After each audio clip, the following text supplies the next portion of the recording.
Well, today I'm bringing you a very inspirational story, and one that I know that our guest, Anthony Camacho, yes, the surname is similar to mine because it is in fact my husband. And I have been asking him to share his very powerful story from the streets of LA County, growing up in areas where people try to avoid, literally escaping the gang life to become a paid international speaker. And I get so many questions in this group about how do I get started as a speaker? How do I show up as a leader?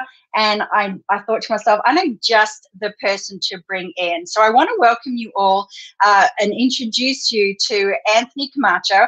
And if you are watching us live, if you can, please go, hey, hashtag live, and let me know. If you haven't connected StreamYard, please put your name so I know who to say. We know how to say who to say hello to and where you are joining us in the world. Anthony, welcome. Well, thank you. We are, of course, streaming from the same house, but different parts of the house. Nice Batman cup. And I know, like, this is, well, hopefully it's going to be lucky for you today.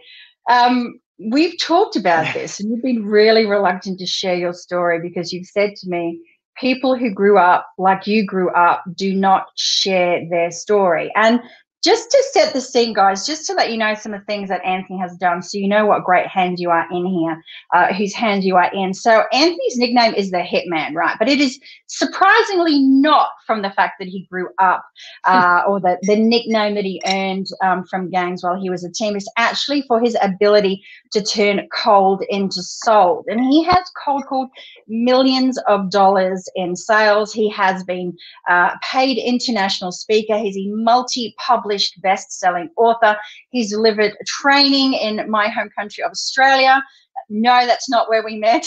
And of course in Dubai and all around the world. So not only does he have a really incredible story of being able to escape a life that often consumes many people and they are unable to get out of it, but he's also created a very successful speaking career as a trainer, coach, top performing sales coach, and a paid international speaker. So Anthony, tell us about where you grew up and what it was like, and please hold nothing back.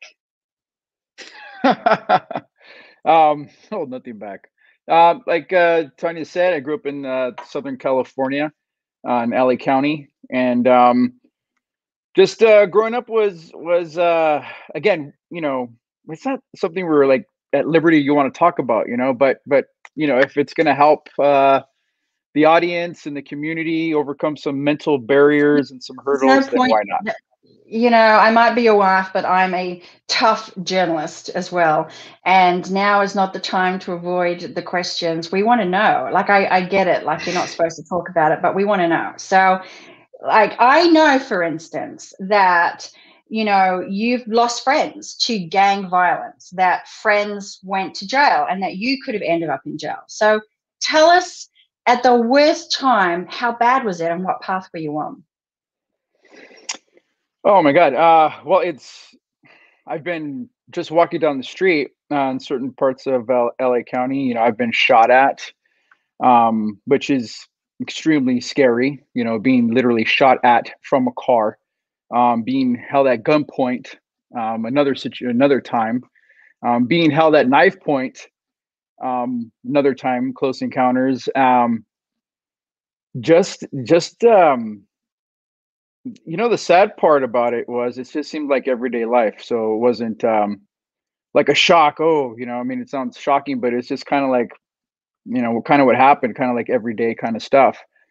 But I believe the thing that was probably most shocking to people is that, growing up in certain situations, kids, leave the home and they join their friends and they hang out with friends, and then that's kind of like the street life and that's the gang life. Well, no disrespect to my loving parents, but I had that lifestyle in my own home. So a lot of times a kid, would leave to kind of go into that type of world, and that world was actually, growing up actually in my house. So I didn't have to go to the street necessarily, even though when I went into the street, I had those close encounters, but also having the gang life in my home, so that was the big, huge hurdle was, again, growing up, like thinking, oh, this is just normal, but obviously it wasn't. Yeah, and I shared a picture before, and I'm just going to see if I can share it now. I'm not actually sure if you guys can see that. Yeah, it doesn't look like it's going to work, but you really did look like and were on the streets, and I was wondering if you were going to share that part of your story. And I think it's incredibly brave for you to, that while there was that violence outside the home, there was the violence inside the home as well. And how did that impact you, Anthony? I mean, we're going to get to your transformation. I just want to say, hey, James, thanks for joining us. James says he loves your Batman hug, #superhero. But tell us, you lost your dad at a very, very young age, and it was your mum looking after yourself and your brother. And then you sort of ended up in some scenarios where a lot of people could go to jail and end up in jail, and that's their life. And I know that whenever we watch stories about that, it's very difficult for you to watch those movies because that could have been your life. Tell us how close you came. It was kind of like walking on the side of a cliff, growing up, where just one wrong step and it could have changed my life forever, indefinitely, in that type of world. So it was, but again, it's sad to say, it was kind of like normal. It seemed all normal, but it really wasn't normal. You share,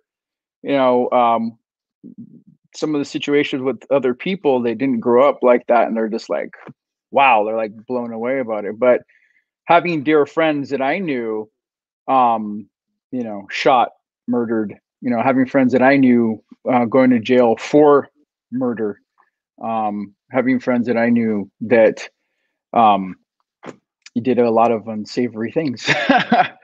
And I think, Anthony, one of the reasons I wanted you to share your story is because a lot of people sometimes play that story of hard luck. I was born into the wrong family. I was born into the wrong circumstances. But you're really testament that the product of your environment doesn't indicate or foretell the success that you can have. So, I mean, how did you get out of that? And tell us about some of the success that you've had. Well, I can honestly say that I am a product of my environment. And it was all the life lessons, that I got, the street life lessons that actually helped me, in business and excel in business. But I believe that my most productive years of my life was when I was able to forgive and not blame. And when you start coming from that mindset and that heart space of forgiving and then not blaming, then you are free to make huge, huge leaps and bounds and um, big conversions in your life. Because when you're stuck in that mentality of blaming your past or blaming a situation or blaming a person of why you're not where you want to be, well, then you're never going to grow and you're never going to evolve. So that has been a huge I would say turning point, is not doing the blame, and I think a lot of people, when you start blaming others and you start um not taking responsibility for your own life and your own actions, then guess what, you're always going to be in the same spot, always.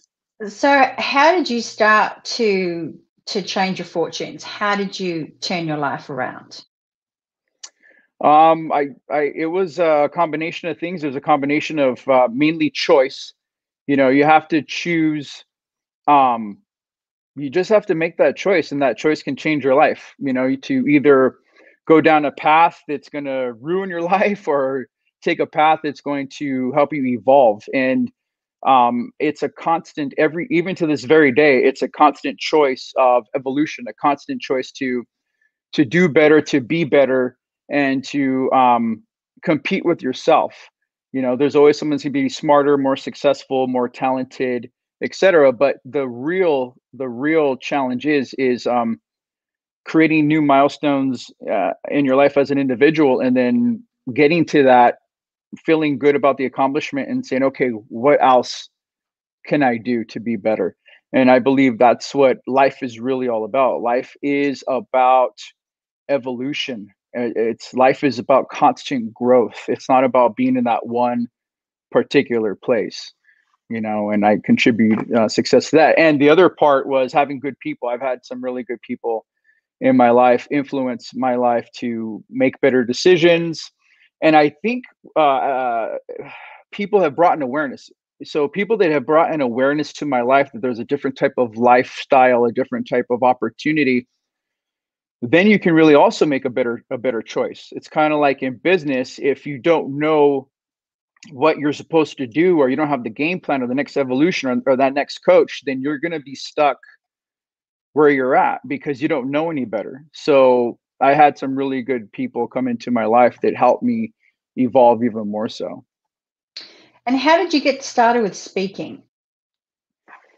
That was kind of like an accidental thing. I mean, everything has been, nothing's accidental, but everything that you see today and all my accomplishments of speaking internationally, being a multi-published international bestseller,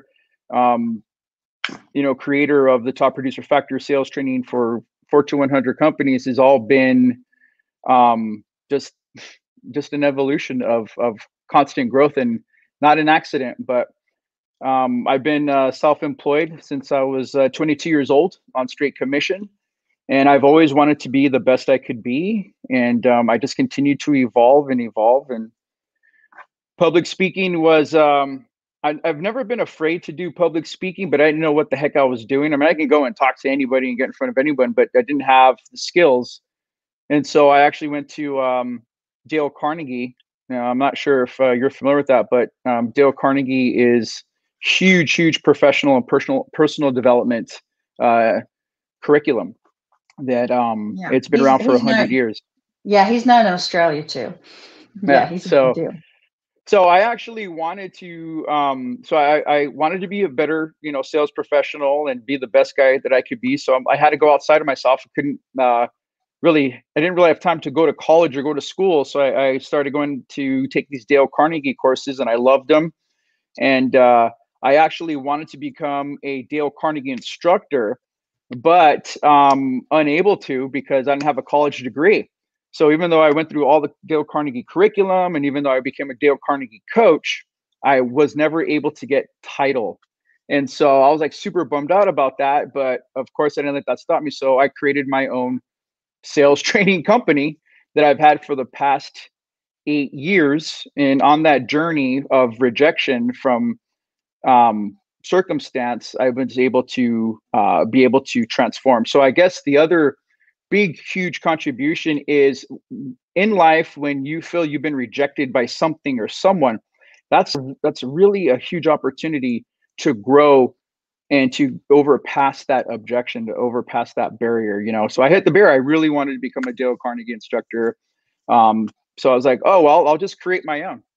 Well, you might not have been able to because you didn't have that university degree, but that didn't stop you from delivering over 500 paid motivational workshops, which I think is just a phenomenal amount. So guys, if you're just joining us here now, Anthony's sharing with us his story from the, how he escaped the gang life in parts of LA County that people tried to avoid. And he was just sharing how, because he didn't have that bit of paper from college, he did all the Dale Carnegie training, but then couldn't become a Dale Carnegie certified coach. But as I was just mentioning, 500 motivational workshops, Anthony, that you've delivered and also contracted to deliver in Australia too, overseas. And for those of you who are watching, I'm just wondering who is watching this thinking, I would love to be a paid speaker overseas, because I know some of you have told me that. And, I'd love to deliver training. How did you how did you get started with that? Because I know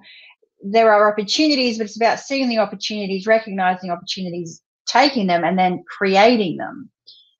Tell us about your.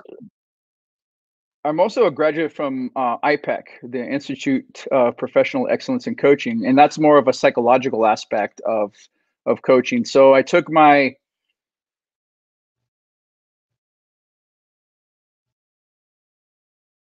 Oh, Anthony, I think you've just frozen. Can you see me now? Yep, got you back. So Ipec. I had taken that Ipec. Yeah, so I took the Ipec training, I took the Dale Carnegie training, I took life experience training, and created my own company. And it was like baby steps. It was like baby steps. I didn't just start speaking. Like, I had a goal. I said, all right, I want to work with sales professionals because I love sales professionals. And when I was an independent contractor working for another company, I oversaw a sales team, and I loved working with the guys to help them make more money, help them be more successful. And so, taking that experience, created my own company, and then calling on Fortune 100, Fortune 500 companies to solicit my services. And I was super scared to be able to sell my own business and my own product. And the first 3 months of my business, I made $1,500. And I was super scared because I had been making six figures easily since I was 22 years old. So to go from, making very comfortable amount of six figures to my first 3 months only making $1,500, selling my curriculum, to do the on-site training. And then it just morphed into, from $1,500 payments to $60,000 payments per rooftop. And so it was just a constant evolution and just collaboration of multiple things.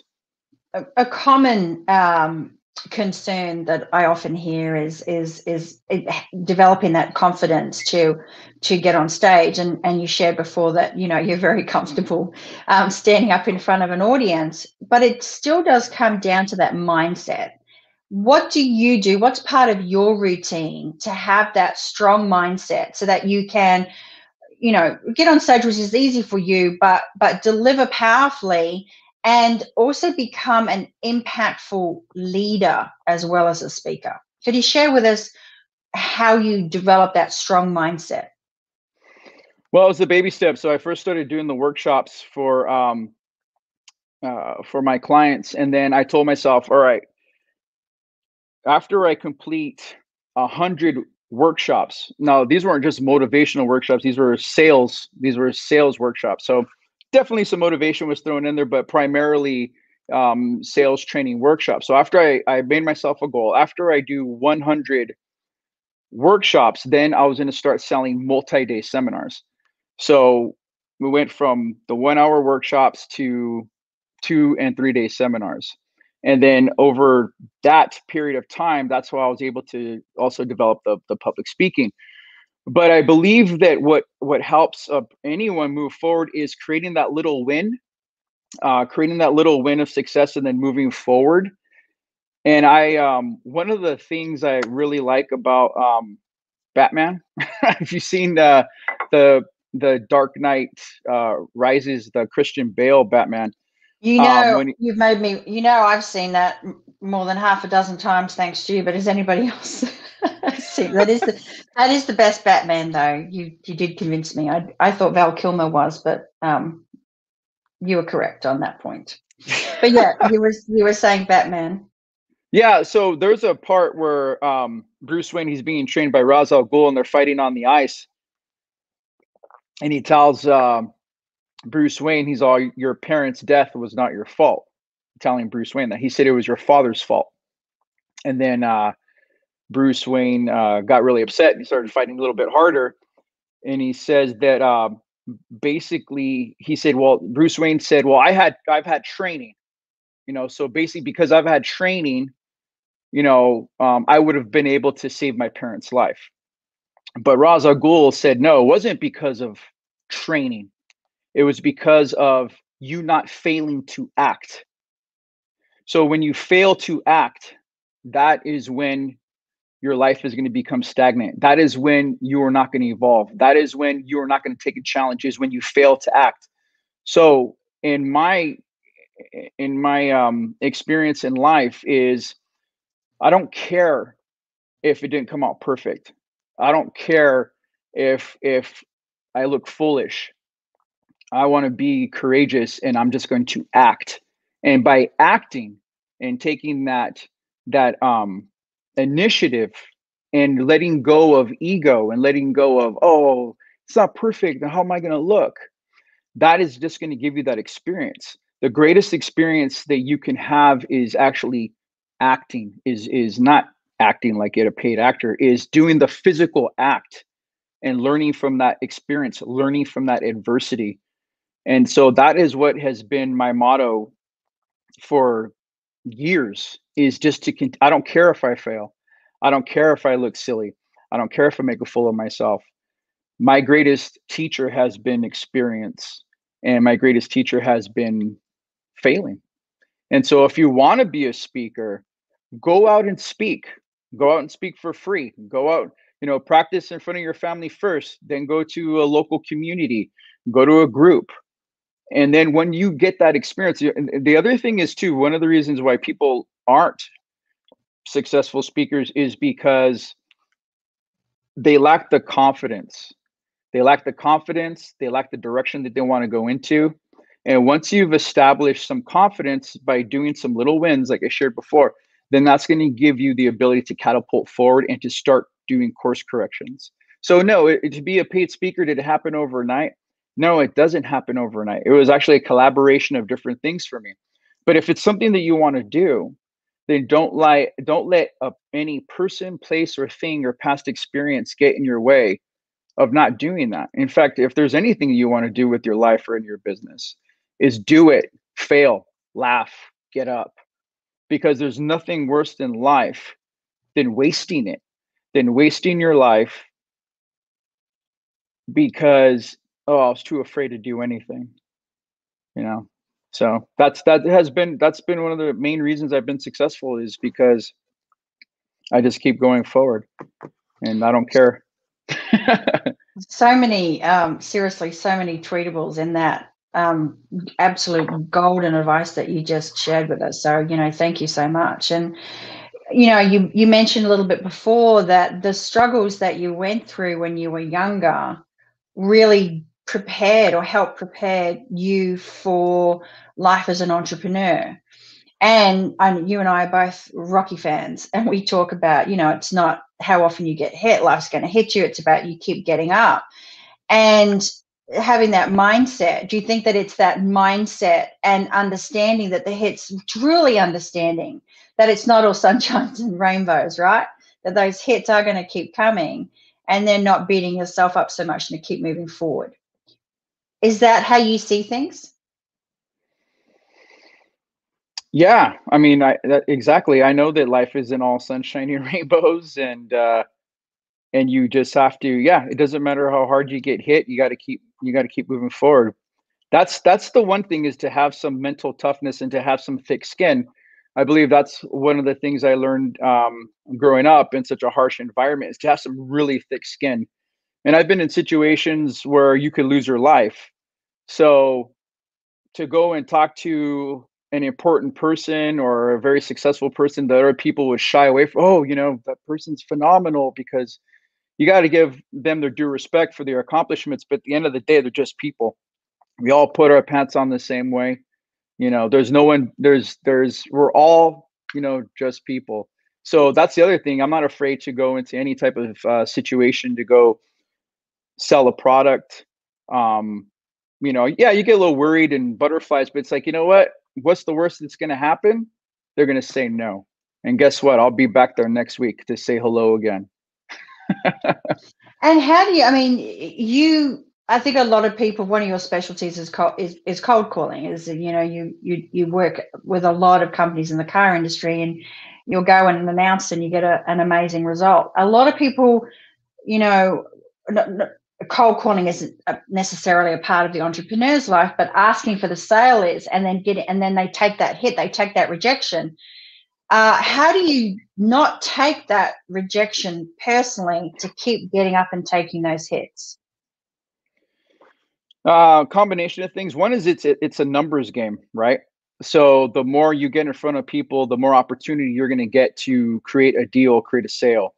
And this is true. So I've actually gone up against different companies, sold against different companies. So we did friendly competition where let's see who's going to have a higher closing ratio, telemarketing or in-person calls. Now, granted, on the phone, telemarketing, you can get to way more people. Why? Because it doesn't take much time to pick up and dial, right? So you can get to way more people. Now, when I'm out doing face-to-face cold calls, do I get to get in front of as many people as on the phone? No, but my penetration rate of closing the deal is way more higher because that personal you can never ever outdo a personal touch. You just can't. And that's why if you want to become a speaker, it's so important for you to be able to get in front of people and have that personal touch. Instead of that one-to-one, you want to have one-to-many. So create that personal touch, get in front of people, speak to people, and be vulnerable, be likable, and always remember. And who told me this?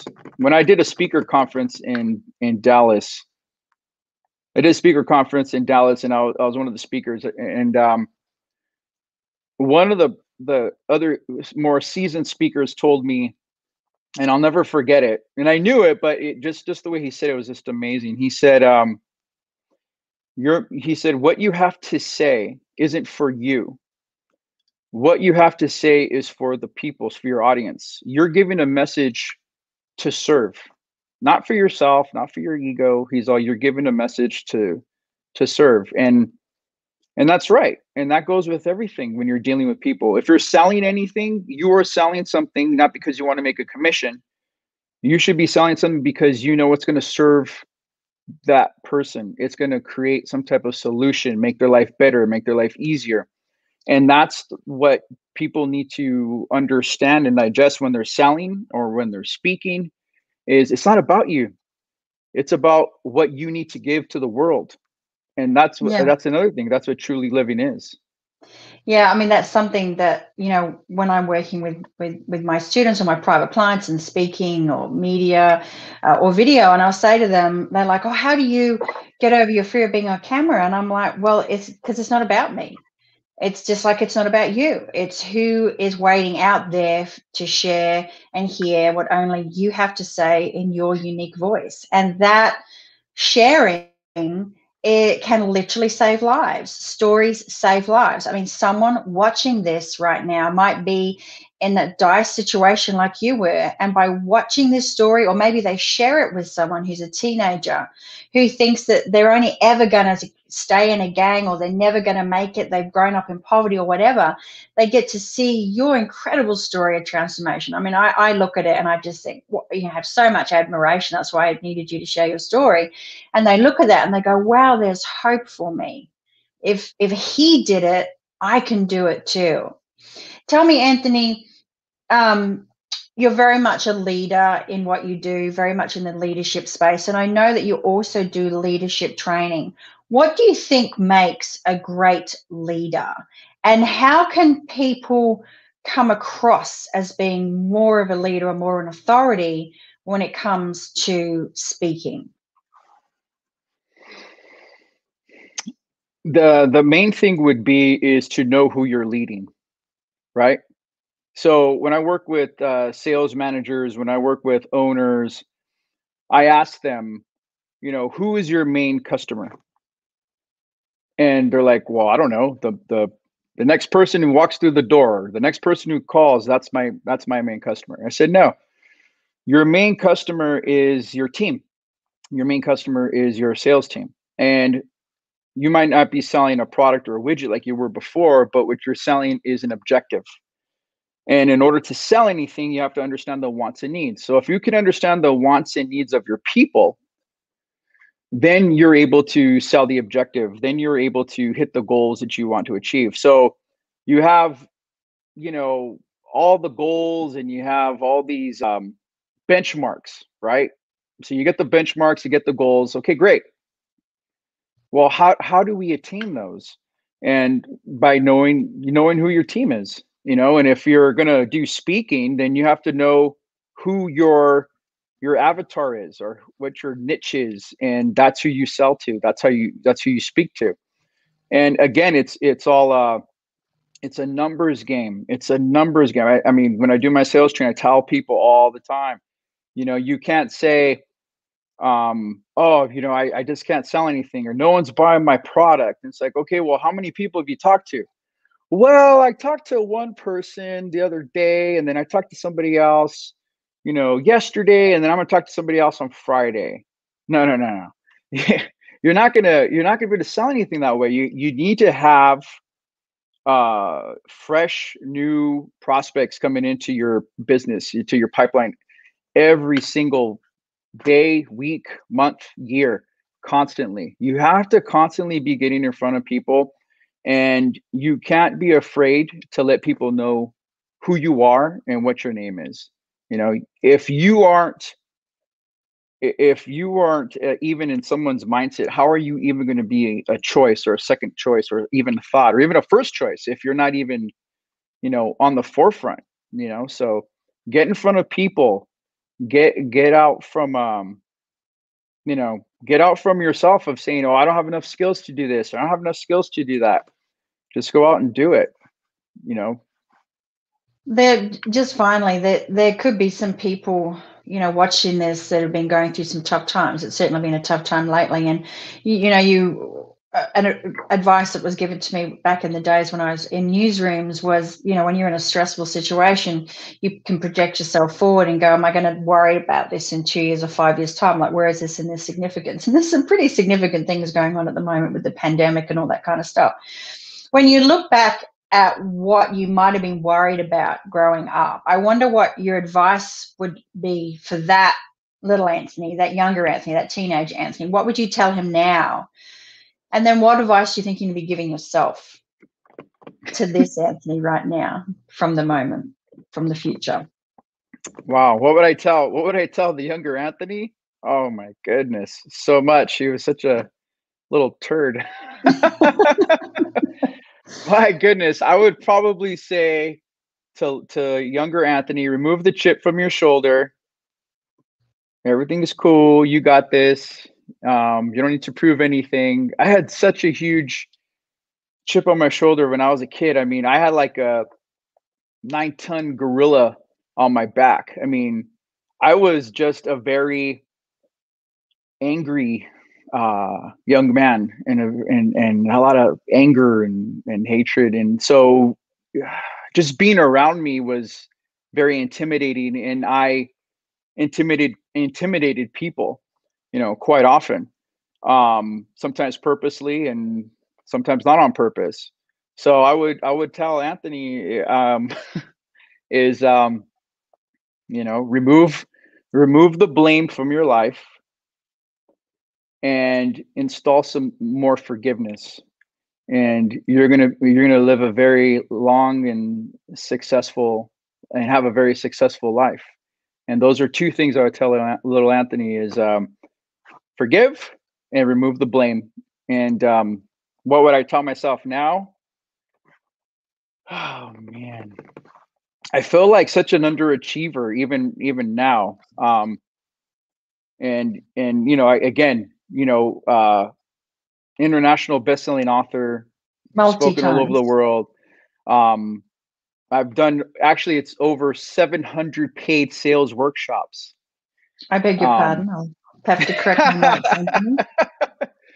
And I've had, being an entrepreneur, being a paid speaker, being a sales trainer, I remember,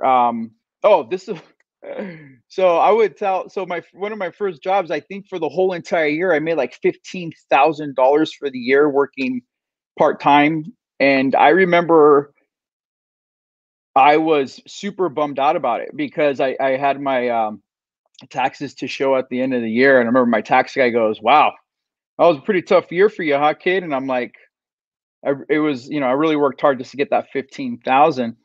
And since I've had my sales training and speaking company before the pandemic, I had a very successful month. I had a $30,000 month that I was able to create commission for myself by my own hand. I was able to generate $30,000 that I was able to put in my pocket. Not bad for a kid from the streets of Pico Rivera, huh? So I'd probably tell Anthony, especially, being 40 now, I would say quality of life. Quality of life. It's all about quality of life. Yeah, stretch yourself, challenge yourself, but I am no longer going to do things that I don't enjoy. And that's the way I'm going to continue to live my life for the next at least 20 years till, and when I turn 60. I want to continue to be physically fit, do my working out, do my martial arts, do yoga, travel the world, and speak and get paid. Just doing those things, and obviously have my best friend with me, my wife. I mean, that's just a given. But to have you, my best friend, with me. I'm on board with everything apart from yoga. You know how I feel about yoga, but the rest of it's fine. And I love yoga. I know you martial do. arts, weight training. I'm very happy. I'm very happy for you and your love of yoga. So I'm not going to do anything. I'm not going to do anything I don't like. So that means I'm not going to, do dishes or help out around the house anymore. Oh, whatever. Because I'm not spending my life doing dishes. I hope you're going to enjoy washing your Batman cup yourself for the next 50 years. What a final parting advice for aspiring speakers and best way to get in contact with you? Final advice for people who are aspiring to be speakers: just go out and do it. Life is so short. Life is so precious. It's not worth the mental anguish of, I should have done this, I could have done this, I'm not good enough to do this. There's something that you want to do, and especially speaking, if you have that desire in your heart, then go do it. Go do it and be proactive. You know what I would do? I would talk to other successful speakers and pick their brain. How do they do it? What do they do? And you'll find that some people will be reluctant and not want to share. But you know what? Even if you have to pay someone to help you do what you want to do, go out and pay. There's nothing wrong with putting some skin in the game. Put your money where your mouth is. If that's something you want to do it. Or in addition, research some YouTube videos on speaking. Pick up a book. There is a multitude of things you can do to go outside yourself to get what you want. And worst case scenario, just go out and do it and be foolish and have fun. And you might look silly, but who cares? The way people can reach me. Yeah. The way people can reach me, they can reach me on Facebook, Anthony Camacho. They can reach me on LinkedIn, Anthony Camacho. You can reach me on Instagram, Anthony_Camacho. And I think it also says the Hitman, doesn't it? Yeah, Hitman. So yeah, those are ways that people can just reach out to me on social media, and if they have any questions or they want to get a dialogue going, I'd be more than happy to point some people in the right direction. If you're serious about it. If you're serious about it, I'll totally hook you up with a couple of nuggets. Awesome. Thank you so much for your time today, Anthony. It's really feel very blessed for having you finally share your story with us. I still didn't share much. Certain things there. You can't say, certain things. But thank you, Mrs. Camacho, for your interviewing skills, and you look lovely on camera. All right, I'm going to say goodbye to everybody. All right, thanks, guys. Take care. We'll see you same time next week. We're going to be talking marketing with James Lamb. So make sure you stay tuned for that. And be sure to share this with someone. Bring them into the group, someone who really needs that pickup to see that there is so much light at the end of the tunnel, no matter what hand you have been dealt. Take care and stay safe wherever you are.